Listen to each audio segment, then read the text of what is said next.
E pedimos licença ao mundo espiritual maior que nos ajude, a fim de que possamos realizar o trabalho de hoje da melhor forma possível. Muita paz para todos.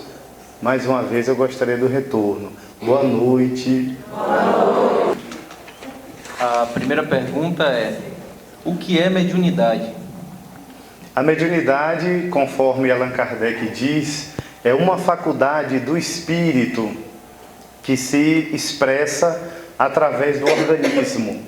É uma faculdade física, porque é uma predisposição do organismo. Todo aquele que sente em algum grau a presença ou a influência dos espíritos, seja em qualquer grau que for, é considerado médium. Todo aquele que não sente não é considerado médium. Existe uma polêmica para aqueles que não atentam com detalhes ao livro dos médiuns, que pessoas há que dizem que toda a humanidade é médium, mas Kardec, ele vai lá dizer em alguns trechos que todo aquele que sente, então havendo aquele que não sente, ele por isso não é considerado médium. Recapitulando então, o médium é o sensitivo que serve de instrumento entre o mundo espiritual e o mundo dos homens. A segunda pergunta: o que é o passe? Somente médiuns pode aplicar? Primeiramente, o passe, ele se perde nas tradições da humanidade por se tratar de uma transfusão de energias. Perdido nos tempos afora do faraó Ramsés, no Egito Antigo, existem papiros datados milênios atrás que falam da imposição das mãos e da cura. Então, o passe não é uma prática espírita. Ele é, na verdade, uma prática ancestral, histórica, para dizer melhor, que se perde no tempo, pelas descobertas do homem. Aí a gente vai lembrar de outras alternativas, quando utilizadas de forma terapêutica, por exemplo, a massoterapia, as terapias do toque, entre outras alternativas. Daí a gente percebe que o passe, ele é uma transfusão de energias que pode ser aplicada e vai se dividir, conforme a orientação espírita, de 3 formas. O passe magnético, que Kardec vai chamar de eletromagnetismo; o passe espiritual, que é quando há uma ação direta dos espíritos sobre a pessoa; e o misto, que é a mistura dessas duas condições. Mas é muito difícil é muito difícil prever quando que um passe puramente magnético não tenha sequer uma influência espiritual. Então, como não é tão importante para nós, senão o resultado daquilo que se faz, o passe será uma bioenergia transmitida para aquela pessoa que recebe. Daí a importância do preparo para quem doa, tanto quanto para quem recebe.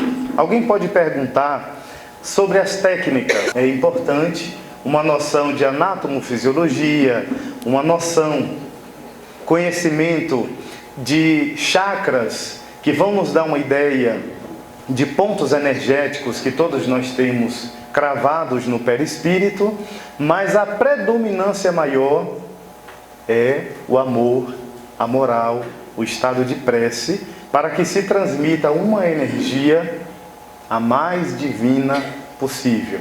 Queremos abrir um parêntese, que uma mãe, abraçando seu filho doente com muita ternura e amor, juntamente, é claro, com o auxílio da medicina, mas naquele momento ela não tem alguém para a socorrer, e ela, em preces fervorosas, ela transmite um passe para o seu filho, porque o amor é a predominância nessa transfusão de energias.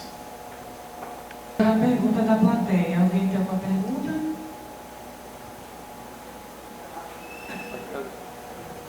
Posso fazer daqui mesmo? Pode. Boa noite. Boa noite. E como saber se a pessoa pessoa é médium ou não? Como saber se a pessoa é médium ou não? A partir do momento em que a pessoa sente a interferência de uma força que seja além da sua vontade.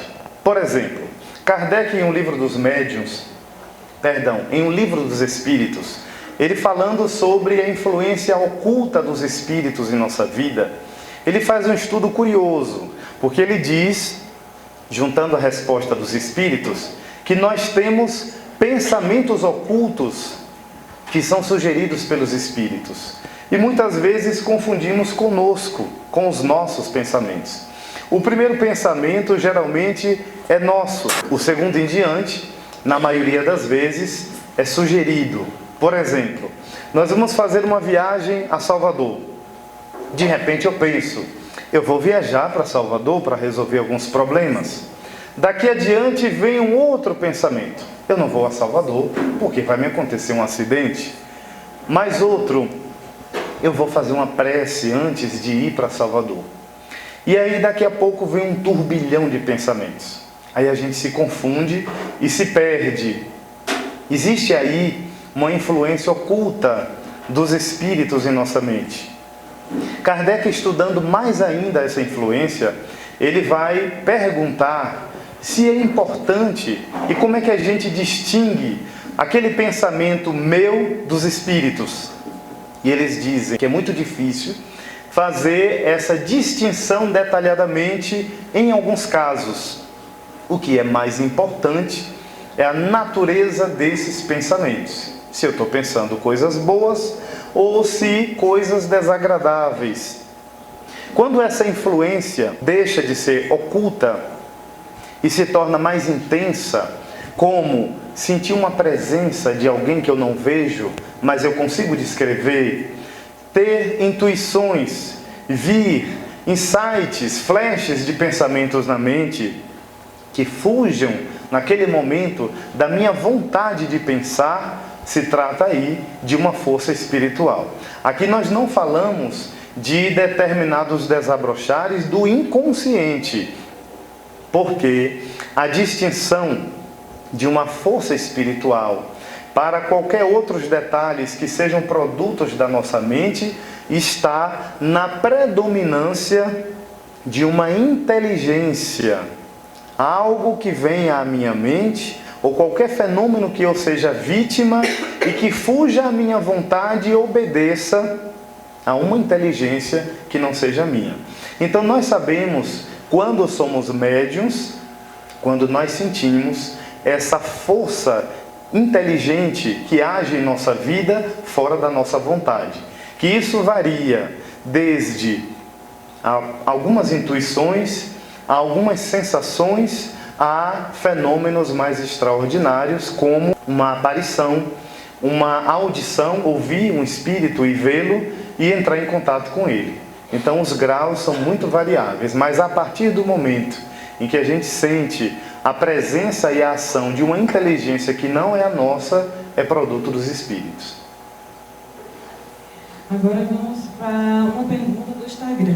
Às vezes, um médium visualiza um espírito com diversas idades. Quando o espírito morre, ele envelhece? A resposta está no perispírito.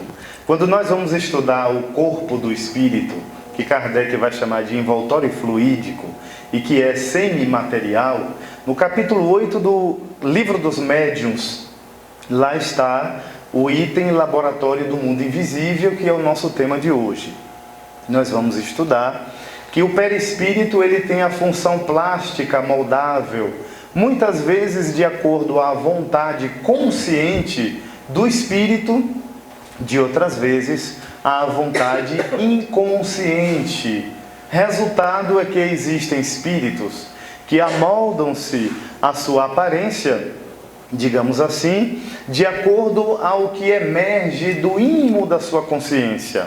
Por exemplo, se o indivíduo ele cometeu muitos crimes durante sua vida humana, ele não aproveitou a existência como de fato se deveria, é evidente que quando ele parte desta vida para a dimensão espiritual, ele irá carregar aquilo que a psicologia chamaria de consciência de culpa, de onde ele não poderá evadir-se com facilidade.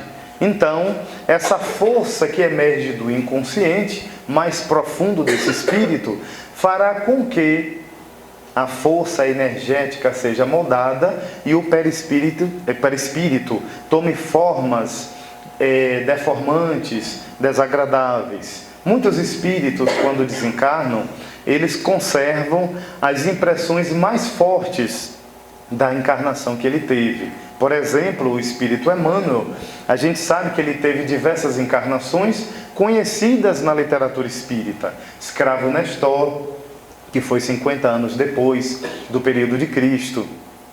O padre Manuel da Nóbrega, que fez parte da colonização do Brasil, mas ele preferiu assumir a aparência de Públio Lentulus, que foi a encarnação, que ele era um homem extremamente orgulhoso, e ele, moldando-se e vendo-se também dessa forma, ele recordaria a humildade. Então haveria aí um símbolo.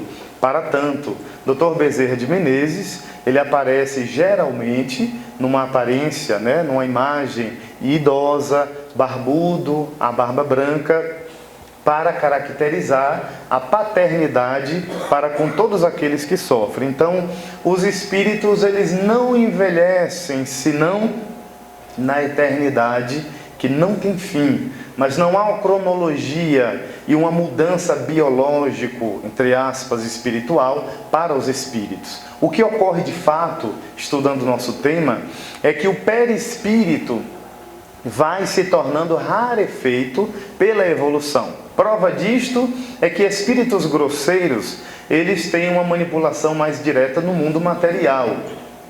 E quando esses espíritos desencarnam e vão evoluindo, eles vão destituindo-se das características materiais. A grande prova é que quando se vê um espírito numa evolução maior, ele geralmente aparece destituído de muitas aparências e apetrechos.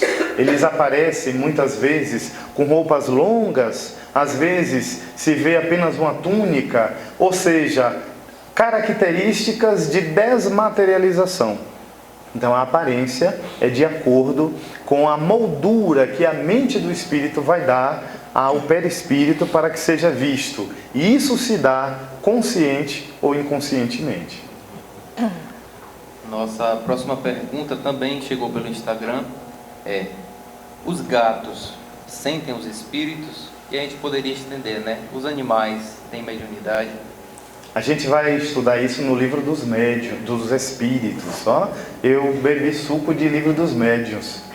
No livro dos espíritos, quando se fala dos animais. E também o livro dos médiuns fala da mediunidade entre os animais. Os animais não têm mediunidade, porque eles não têm consciência, como nós seres humanos, para decodificar e processar o fenômeno. Mas eles têm percepção, na sua maioria, aguçada ou não, de acordo às características peculiares. Nós lembramos que aqui no centro, quem vem há mais tempo, tinha um gatinho chamado Charles, em homenagem ao grande espírito Charles do livro Memórias de um Suicida, Charles de Canaleiras, Aí brincando aqui e ali, fica o nome dele Charles, abençoar o gatinho com o nome de um benfeitor. Então, esse gato aqui no centro, certo dia, entre outras tantas experiências, ele estava num pátio aí, num térreo, e estava eu e uma amiga minha, Aparecida, que não está aqui presente hoje. De repente o gato fez aquela expressão que ele fica, a gente chama de esguinchado, Ele se espicha, se é essa a palavra que se usa. E aí o rabo dele ficou parecendo uma escova. E ele olhava numa certa direção. Como eu, na verdade, gosto de estudar o fenômeno, e nós não deveríamos nos empolgar com a fenomenologia mediúnica, se não ter responsabilidade do fato, eu havia percebido uma presença de um espírito, e o havia visto também, exatamente na mesma direção onde ele, mais ou menos 3 minutos depois, havia fixado o seu olhar. Eu não disse nada, a essa nossa amiga e ela me chamou a atenção: Cid, veja o que é que o gato vai fazer. Eu, como já estava um pouco mais ou menos ciente, deixei que a coisa fluísse. E havia à frente do animal uma parede, como há aí no térreo, e então a ideia que dava é que o gato ia atravessar a parede. Só que ele passou pela parede na lateral. Quando chegou na porta de entrada, aí no térreo, ele voltou a olhar para o mesmo ponto com as mesmas características. O que nos dá a deduzir sobre isso? Que os animais, eles têm uma percepção espiritual, mas isso também não lhes confunde a visão material da coisa. É evidente que ele percebia um fenômeno espiritual, porque não justificava em não ter senão 2 pessoas num local fechado, ele apresentar esse comportamento e ter uma direção visual exatamente como se algo o amedrontasse e agredisse a sua integridade. E a gente sabe, pela lógica, que os animais eles só têm reações grosseiras quando se sentem ameaçados, que foi o comportamento que ele apresentou. Rematando a pergunta, os animais têm percepções espirituais, mas não têm mediunidade por lhes faltar elementos e, entre eles, consciência para processar o fenômeno. A plateia tem alguma pergunta? Esse é o momento de estudarmos juntos. Tem uma pergunta ali. Existe uma idade para desenvolver a mediunidade? Nós escutamos muito a questão da adolescência, da influência dos adolescentes e tal. Eu queria que você aproveitasse a questão da idade. Tudo bem. A mediunidade, por si só, ela não tem idade em que ela venha desabrochar no ser humano. Pode desabrochar desde a mais tenra ou mais nova idade até uma idade mais senil, quando o indivíduo está na idade madura, mais avançada, a terceira idade. Então, como não existe uma idade prevalente, pode se expressar em qualquer época da vida. Porém, existe um fato curioso. Por exemplo, no início, quando essa mediunidade desabrocha nas crianças e quando ela é muito aflorada, digamos assim, deve-se seguir o curso natural, desde quando não se trate de uma perturbação da funcionalidade dessa criança. Sendo assim, deveria-se procurar terapias alternativas e organizadas para poder ajudar essa criança. Mas se for uma mediunidade espontânea que mantenha o seu equilíbrio funcional, é natural que os pais e condutores, educadores dessa criança acompanhem esse processo.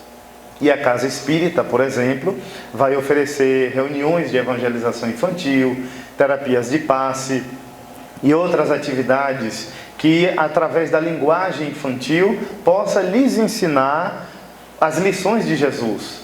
Porque não é conveniente colocar uma criança numa reunião mediúnica. Quais são as pessoas que não têm indicação para atividade mediúnica?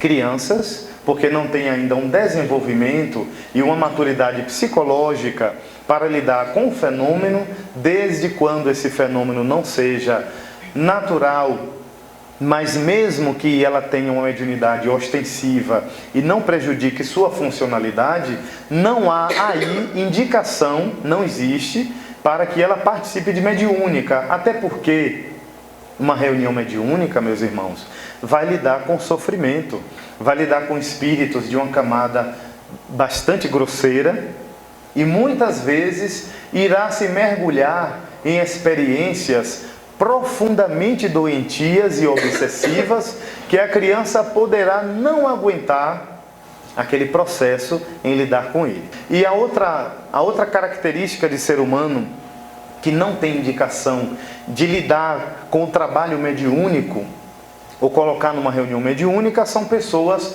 portadoras de transtornos mentais severos que atingem a sua funcionalidade. Porque uma pessoa dotada de uma esquizofrenia, de um comportamento maníaco, depressivo, compulsivo, ao ponto de atrapalhar sua funcionalidade, o contato com essa camada sofredora, embora seja um resgate para aqueles que trabalham, resgatando muitos espíritos e participando de um trabalho tão divino como é o da desobsessão, não seria indicativo por faltar nessa pessoa, naquele período em que ela apresente o transtorno, elementos para lidar com processos muitas vezes mais doentios do que a sua patologia. Então, essas são as duas pessoas que não têm indicação de trabalhar com mediunidade. Crianças pela imaturidade, ainda em desenvolvimento, e pessoas portadoras de transtornos mentais, comportamentais, que levem a uma piora de distonia ou de confusão no seu problema. Quando nós lembramos dos jovens e adolescentes, eles estão naquela flor da idade, né? E as energias também pululam com toda a força. Nós vamos encontrar muitas vezes entre os jovens manifestações físicas, uma mediunidade turbulenta e barulhenta. Por isso que, generalizando, muitas vezes a mediunidade vem de forma tempestuosa na adolescência. E aí o jovem, como ele está confuso entre a visão de mundo e aquilo que ele deseja de fato para a sua vida, e o fenômeno gritante que chega participando em sua vida, ele entra em colapso. E aí é preciso que a família, que os educadores, que o centro espírita lhes dê uma diretriz também religiosa para que ele possa acalmar essas energias, dar uma direção. E aí nós lembramos que a juventude é uma fase de força, de garra, de beleza, que deve se aproveitar. Ser jovem não é apenas curtir a vida, mas vivê-la com muita alegria, porém com responsabilidade também. Próxima pergunta, via Instagram. Sou médium e gostaria de participar de uma mediúnica para medir minha mediunidade. Como devo proceder? Allan Kardec vai falar das manifestações visuais e a partir daí nós tomamos para qualquer expressão mediúnica. Ele diz que a mediunidade, como qualquer faculdade, pode ser desenvolvida como exercício de qualquer atividade, qualquer faculdade nossa. Porém, é mais recomendável, não é obrigatório, é mais recomendável aguardar o desenvolvimento natural das coisas. Nós lembramos da frase de Chico Xavier: telefone, toca de lá para cá. Quando a gente força, eu gostaria de pedir licença para estender um pouco mais a resposta, lembrando de um amigo, que ele tinha mediunidade. E ele então, quando nós participávamos do acolhimento fraterno, nós atendíamos diversas pessoas, ele tomou de uma emoção e disse: um dia eu vou ser médium como você. Eu vou ver os espíritos, eu vou ouvir, vou sair do corpo, vou psicografar e vou sentir a mente das pessoas, porque isso é fantástico. E eu procurei quem era que fazia isso, que ele achava que era eu. Então eu lhe disse: vamos estudar a doutrina espírita, que é a melhor conduta. Desapareceu.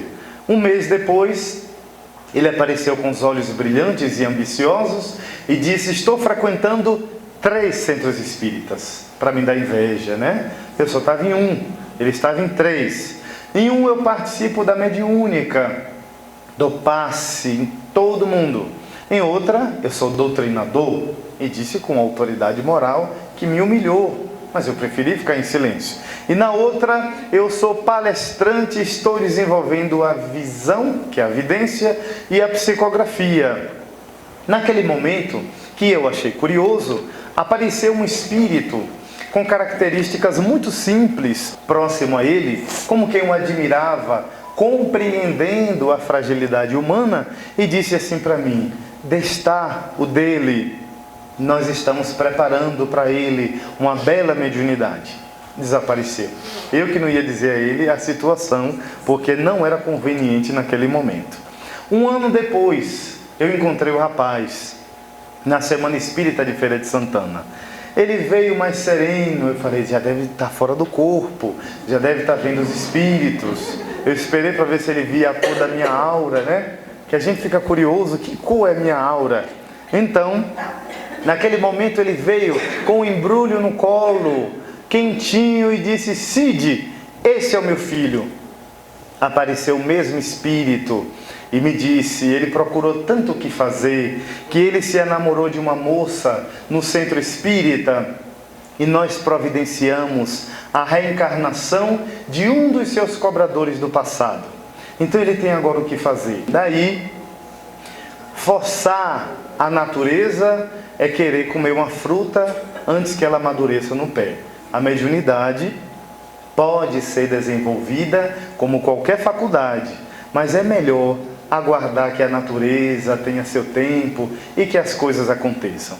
Ainda pedindo licença, está lá no livro Diálogo com as Sombras, de Hermínio Miranda, a história de uma senhora que nós conversamos até ontem em nosso grupo, que ela desejou desistir da reunião mediúnica, porque ela não sentia nada espiritual. Ela não via, ela não ouvia, não sentia a presença dos espíritos. Mas era uma senhora respeitosa, uma pessoa fervorosa e que tinha convicção da vida espiritual. Naquele momento, ela resolveu desistir, não vou participar mais, e foi embora. O grupo gostava muito dela, mas respeitou. A pessoa não vai ficar forçada num trabalho voluntário onde ninguém tem a obrigação de participar, senão de ter o preparo devido e contribuir. Semanas depois, um dos benfeitores espirituais se comunica na reunião, lamentando a ausência daquela senhora, e diz que ela fazia muita falta, porque ela era de uma entrega tamanha no trabalho espiritual, que eles conseguiam, os guardiões espirituais, extrair daquela senhora energias das mais puras intenções que ela exalava, e esta energia eles conseguiam no mundo espiritual resgatar muitos espíritos suicidas, deformados, presos em regiões submersas das regiões inferiores. Então era o amor com que ela dedicava-se no trabalho que fornecia o que tinha maior peso, que era a energia para o resgate dos espíritos. Muito mais do que ter um super médium numa reunião, é necessário ter pessoas que levem a sério o trabalho, que tenham convicção do que está fazendo, estudem e se preparem para a doação, porque o trabalho mediúnico é um trabalho com Jesus. É normal uma pessoa escutar músicas e vozes de pessoas que nunca ouviu ou nunca viu? É coisa da cabeça? Primeiro nós precisamos dividir com a opinião de Allan Kardec que para que a gente venha a atribuir qualquer fenômeno que ele seja de natureza espiritual, quando nós descartamos todas as possibilidades materiais. Por exemplo, se eu ouço uma voz que me chama, eu tenho que deduzir se não é o vizinho, alguma pessoa, se não foi algum barulho, se não é alguma situação material. Então precisamos fazer o descarte primeiro, se é material, se é algum fenômeno psicológico. Quando esse fenômeno se torna inteligente, persistente e fora das minhas vontades, aí sim nós podemos atribuir aos fenômenos espirituais, não lhes dando todo o crédito, analisando qual o sentido, qual é a lógica daquele fenômeno. Porque a mediunidade, meus irmãos, não é um campo em que nos entregamos cegamente. Porque se a gente analisar bem, daqui para lá é muito mais desvantagem do que de lá para cá. Porque os espíritos nos veem, nos compreendem com muito mais facilidade, nos percebem do que de nós para eles. Porque a grosseria do nosso corpo físico dificulta essa percepção, graças à misericórdia divina. Eu conheci um senhor que ele tinha um processo obsessivo muito agudo, muito grave também, que ele ia dormir, ele via os espíritos, ele ia tomar banho, que ele tinha seu comportamento conservador, ele não tomava banho de chuveiro, aí se despia e ia para a banheira. Lá ele já tomava banho de facão, com facão na mão, porque aparecia uma mulher E ele, como era muito conservador, a sua idade, ele achava horroroso uma mulher ver um homem nu. Então ele pegava o facão, saía cortando as paredes, quase ao ponto de agredir as pessoas. Quando ele saía nas ruas, ele confundia quem era encarnado, quem era desencarnado. Então dizemos isso para refletir que, se fosse nos dada a visão permanente do mundo espiritual, teríamos perturbadas as nossas funções humanas. Desconfiemos quando nós vemos um médium que vê os espíritos à torto e à direito. Ninguém vê o mundo espiritual com essa facilidade, a não ser que fosse Chico Xavier, já próximo da desencarnação, que já era mais de lá do que de cá. Mas nós outros, nesse contexto geral, nós temos intermitentes as percepções espirituais. Daí a gente vai perceber que a visão dos espíritos, a percepção deles é ocasional. E perceber músicas, que podem ser músicas, vozes, barulhos, sentir presenças, nós só vamos ter uma confirmação depois de descartadas as possibilidades materiais. A nossa próxima pergunta é da plateia e chegou aqui para nós escrito. Chico Xavier, que você comentou agora, o maior médium do século XX, irá reencarnar novamente? Há um comentário na literatura espírita que Chico Xavier, que Emmanuel, diga-se de passagem, estaria, provavelmente já está reencarnado entre nós. E que Chico Xavier faria o papel integrando a grande equipe dos espíritos benfeitores, auxiliando Emmanuel nessa tarefa do Brasil, principalmente nessas épocas que vivemos daqui para frente, de grandes transformações. Mas, como todo espírito em evolução, é evidente que sim, que reencarnar-se-á no globo terrestre, se não em um globo mais próximo. Mas do ponto de vista em que analisamos na opinião espírita, nós vamos perceber que o Chico, ele, embora sendo um espírito bastante evoluído, ele continua passando pela fieira da reencarnação para esse processo evolutivo. Perguntaram uma vez a Divaldo Franco, na visão dele, qual o espírito mais evoluído depois de Jesus? E ele disse, eu não sei te responder se Francisco de Assis ou Francisco Cândido Xavier, tal a grande doação de amor à humanidade. Mas ainda não sendo o espírito perfeito, é evidente que eles estão na fieira da reencarnação. Os espíritos usam roupas? Essa é a grande pergunta que ficou rodando a semana passada. Aí a gente vai lembrar de Joana d'Arc, quando próximo ao momento de ser imolada, de ser assassinada na fogueira, queimada, alguém religioso pergunta se Deus, se no mundo espiritual, esses seres que ela tanto ouvia, que o arcanjo Miguel fazia parte da sua proteção, era o seu guia espiritual, será que eles se vestem ou andam nus no mundo espiritual? E ela responde, será que Deus não tem com que vesti-los? Aí a gente vai estudar e vai encontrar no perispírito a grande resposta para as vestes dos espíritos. Existe no capítulo 8 do Livro dos Médiuns a repassagem de uma pequena experiência de uma senhora que, adoecida, ela estava com o corpo um tanto adoecido, e quando a pessoa está no estado mais moribundo, ou está com o corpo mais relaxado, aquele estado que nós chamamos de dormindo acordado, é mais ou menos por aí.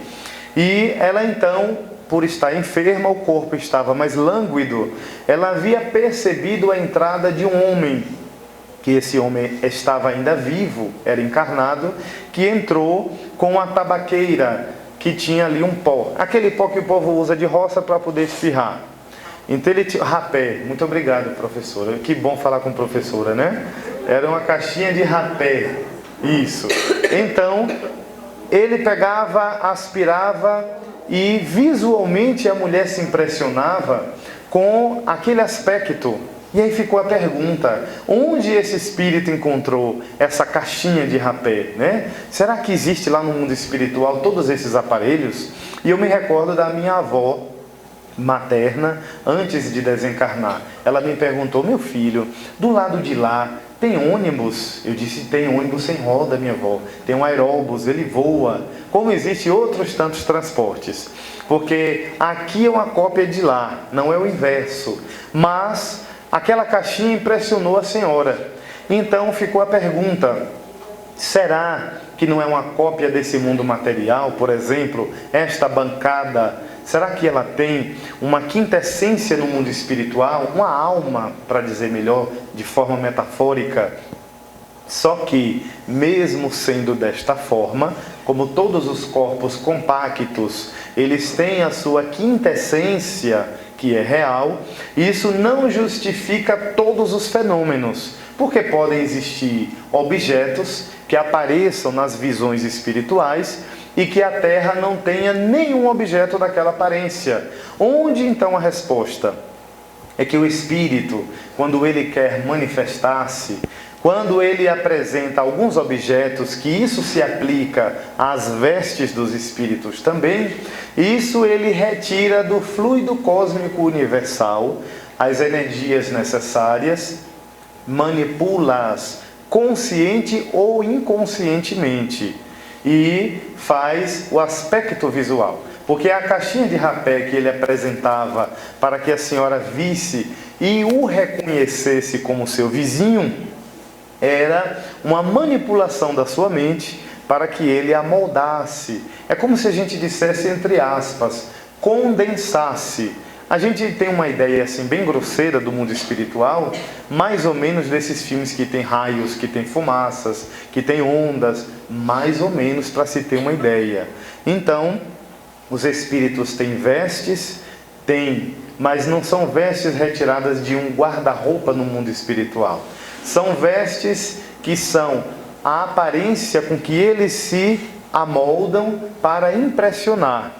Então, entre os espíritos, entre eles, há essa percepção, porque nós, tanto encarnados na condição de sensitivos, quando vemos os espíritos, ou fora do corpo, espíritos se entreolhando, o que há de imediato é uma percepção perispiritual. O que o médium vê não é o espírito, é o perispírito, porque ele vê o corpo envoltório do espírito que tem essa moldura. Então, a roupa dos espíritos não é tirada do guarda-roupa espiritual, é uma moldagem do perispírito que faz uma impressão com um objetivo, e que muitas vezes essa moldagem se dá consciente ou inconscientemente. Quanto mais evoluído o espírito, mais facilidade ele tem de treinar essas habilidades. Embora os espíritos grosseiros e inferiores também desenvolvem essa possibilidade.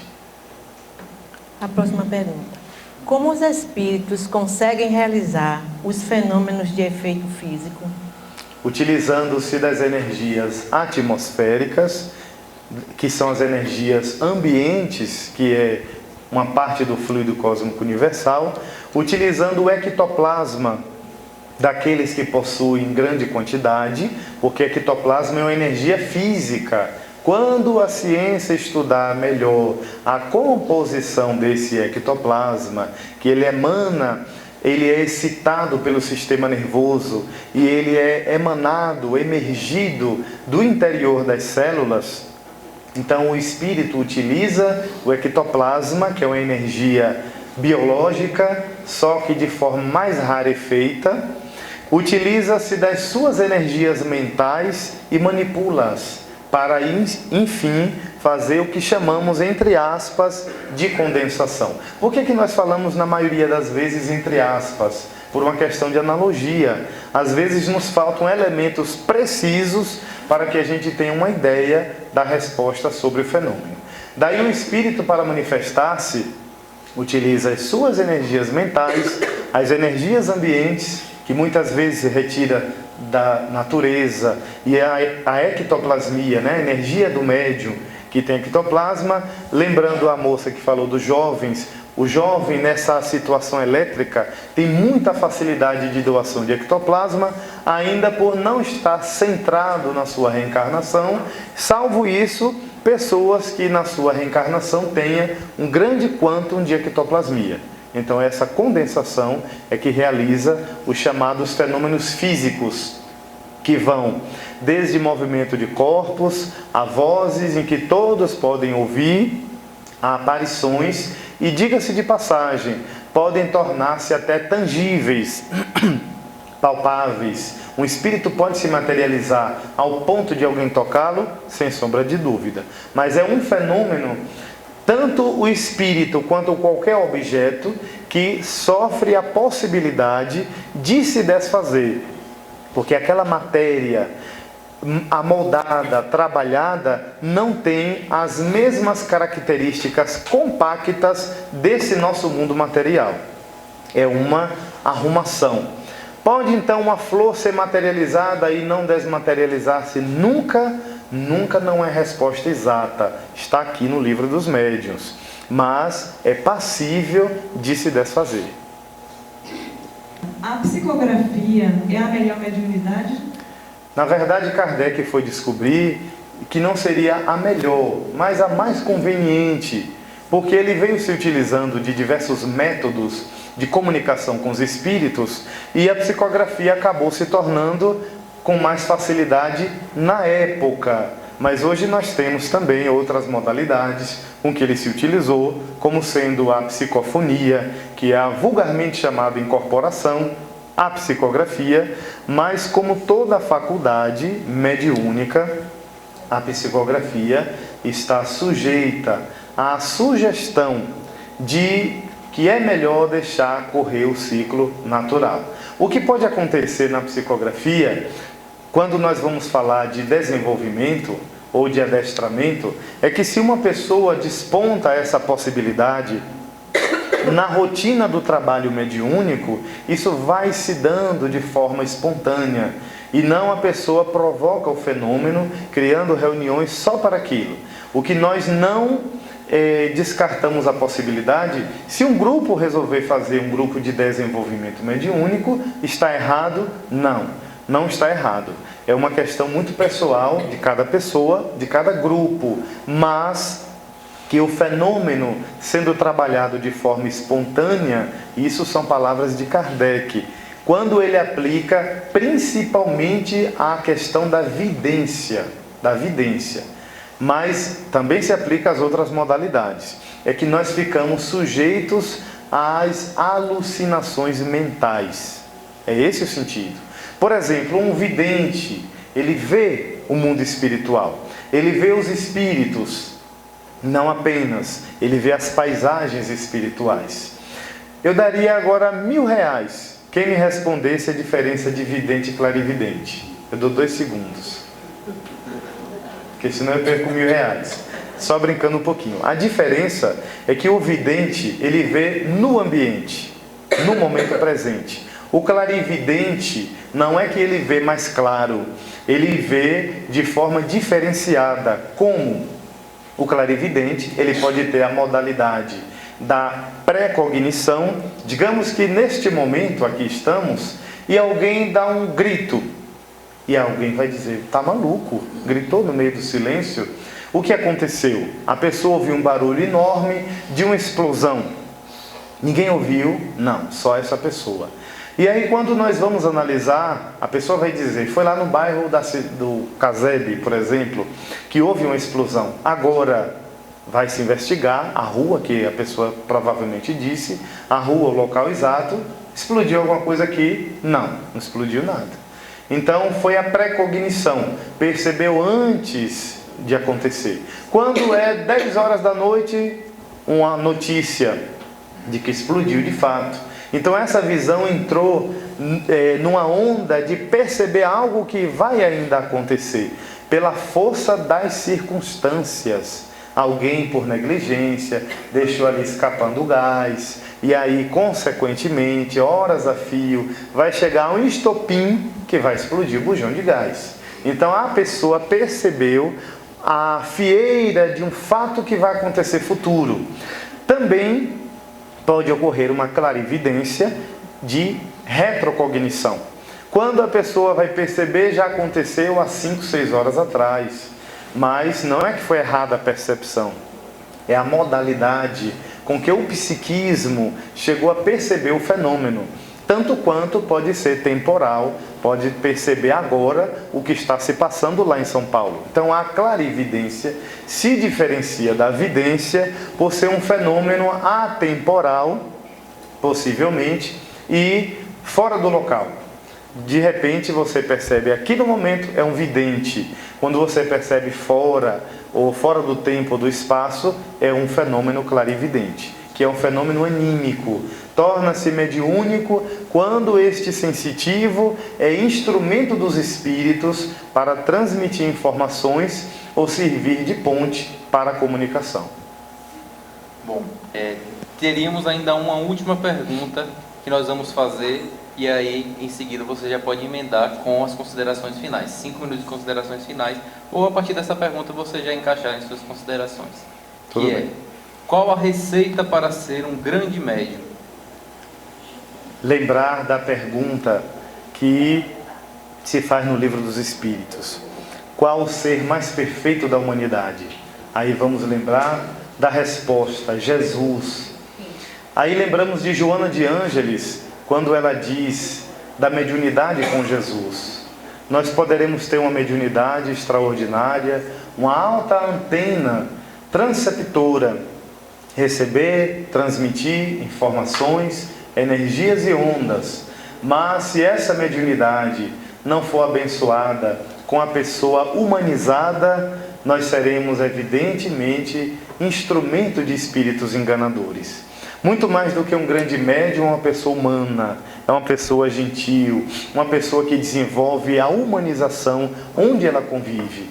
Porque a mediunidade é instrumento de trabalho. Mas se esse médium, mesmo que ele tenha uma faculdade extraordinária, uma alta percepção da vida espiritual, e não for uma pessoa simples, não for uma pessoa humana, de que vai valer aquela faculdade se não transparecer a vida espiritual? E nós lembramos de Hermínio Miranda, já nas considerações: dize-me quem tu és, e eu direi com quem tu andas, que serão as tuas companhias espirituais. Daí a gente perceber que ser um bom médium é importante, para perceber a vida espiritual. Mas ser um médium bom, ser um homem de coração bom, que faça o bem, é o mais essencial na nossa vida.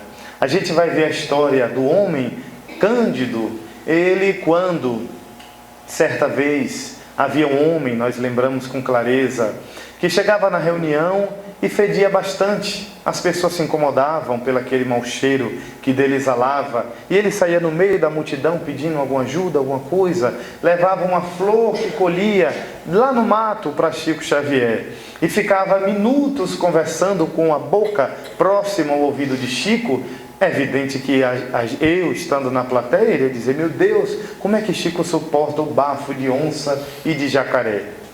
Daí, quando passaram-se os meses, esse homem desencarnou. E alguém disse: Chico, você sabia que João, aquele homem, mentalmente dizia fedorento, né? Mas não tinha coragem de dizer Chico. Aquele homem desencarnou. Ele disse: ah, meu filho, eu sei. E ele foi recolhido pelo próprio Jesus. Quem ia desacreditar de Chico Xavier? A simplicidade é a chave de toda a situação da mediunidade. Porque se nós não temos expressões grandiosas da mediunidade, mas chegamos na casa espírita e nos dedicamos, ajudamos, recebemos alguém que chega no portão com tanto sofrimento, que a nossa vida atual de grandes transformações, todos nós estamos nessa correria, todos passamos pelos desafios, seja ricos, pobres, brancos, miscigenados, enfim, todos temos desafios. Eu me recordo de uma senhora que chegava para mim e dizia: Cid, eu tenho tudo o que eu desejo, mas eu sou uma pessoa muito amargurada e infeliz, porque ter dinheiro é bom, mas não é tão bom quando nós não temos equilíbrio.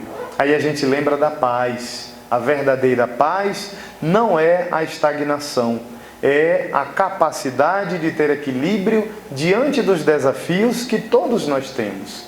Encerramos lembrando que a mediunidade é uma ponte que nos serve entre os dois mundos. E aqueles que temos a oportunidade de servir através da mediunidade, deveremos fazer jus com a palavra de Chico Xavier. O médium deve fazer o máximo possível para atrapalhar o mínimo possível o trabalho dos espíritos bons. Porque quando muitas vezes achamos que o trabalho é nosso, ele é médium, ele vê os espíritos, estamos quantas vezes sendo enganados por entidades sorrateiras que atiçam a vaidade, a ambição, o orgulho e o exibicionismo. E quantas vezes eles incentivam esse comportamento para colocar os médiuns no ridículo. Então deveremos estar atentos aos pormenores da nossa vida, não a ter uma auréola de santo por ser médium, porque isso não nos dá santidade, isso nos dá responsabilidade de ter consciência e sentir na pele a vida espiritual.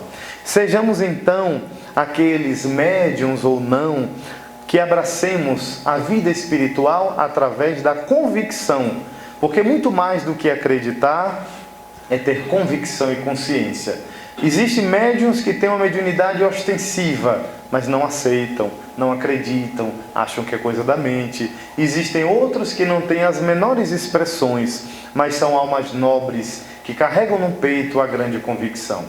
Muito mais do que ter Jesus no peito como um crucifixo ou um medalhão carregado, é importante ter peito para andar com Jesus. E quando colocamos a mediunidade a serviço do Cristo, nós precisamos ter peito para andar com Cristo e enfrentar os desafios não como heróis salvadores da pátria, mas como servos simples, trôpegos que nós sabemos ser, mas confiantes no grande Senhor que nos direciona, que é Jesus.